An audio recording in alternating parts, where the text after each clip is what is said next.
Welcome to Guide Guru. We hope this video helps. You start by confirming what you actually have. A carrier plan that permits 5G access and whether a 5G SIM or hotspot can be used with your 4G handset. Once done, update the phone firmware and note APN and network mode menus. These let you tether correctly. You'll also prepare any external 5G gateway, power it, check LED status, and get its SSID and password, because you'll bridge your 4G phone to that 5G source next. Now you bridge, enable your phone's Wi-Fi hotspot or USB tethering, and connect the 4G device to the external 5G gateway or 5G-enabled SIM device. Make sure the 5G gateway hands out an IP address.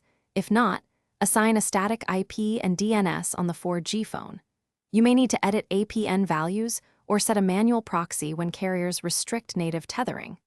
Once connections show active, test a browser and a speed test to confirm 5G throughput is passing through. Complete the setup by optimizing. Lock to stable channels on the 5G gateway and set your phone's hotspot to WPA2 for consistent throughput. Once done, validate performance with downloads and low latency tests. You should see the 5G profile reflected in speeds. If something fails, reboot the gateway and phone, re-enter APN settings, and switch tether mode to USB to isolate Wi-Fi issues. If carrier policy blocks you, contact support or consider approved firmware or devices to stay compliant. Thanks for watching.